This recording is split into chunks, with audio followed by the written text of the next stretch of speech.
So this facilities charge, tell us exactly what that is for. The facilities charge is the amount that sort of covers our flat costs for providing service. Mm-hmm. I mean, things that, it doesn't make a difference whether you're a big user or a small user, the cost is the same. So as an example, generating the bill would be a cost that would be in there. The cost of having the service there and not being used, that might be part of the cost that's in there. Yeah. So the energy charge is, how do you best explain what the energy charge is? So the energy charge is really the cost of having the utility there. So CUC, with all its poles, wires, substations, generation plant, staff, etc., has a certain amount of cost to operate, and that amount there is what is required to sort of that's actually the only portion of the bill that is going and staying with CUC, that of the facilities charge. Right. Everything else is going to other parties. But when you look at this bill, which is a total of $684.26, as Sasha has just said, basically, less than half of that, so $262 plus a few other, it's plus the facilities fee, right? Yeah, the facilities fee and the energy charge are the only elements that right. So another that go to CUC's revenue. Round up to $12. So say 263 plus $12. Where are my mathematicians? Do that real quick. So that is what stays with CUC, and then everything else About is a pass. 420 going to third parties. All right. So we have the licensing and regulatory fees. You said the first 1,000 kilowatt is exempted from that. Exempt from that fee, yes. And then after that, it's a relatively small fee. It's about half a cent per kilowatt hour for usage above 1,000 kilowatt hours.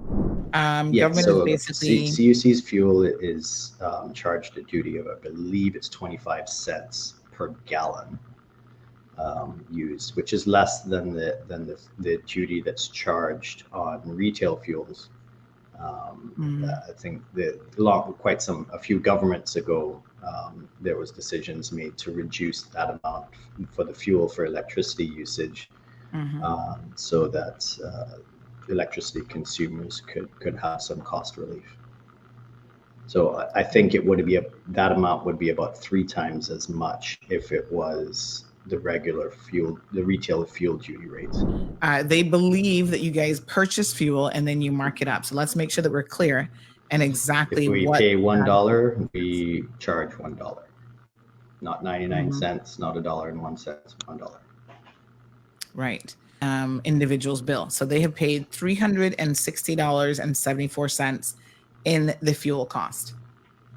Yes. So that's pretty much reflective of our fuel invoices, and that what we do is we obviously buy fuel in bulk. We don't buy fuel for Sandra and fuel for Sacha and fuel for it's in bulk. So we take the whole invoice, we divide it up amongst the number of kilowatt hours in the billing period, and we come up with a rate. And in this case, it's kind of hard for me to see on my screen, but it's like 16.271 something cents. Yeah. It's got a line through it, so it's hard to really see. Yeah. So it's 16 cents a kilowatt hour, and the other energy rates that are affected by that fuel is the government fuel duty. So we've split that out really just to show a transparency on the breakdown of all of these costs.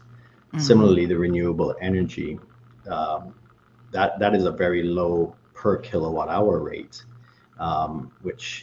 but it's just how it's calculated. Similarly, we buy all of the renewable energy on the grid. So we buy from the core customers, the DER customers, and the Bodentown solar plant.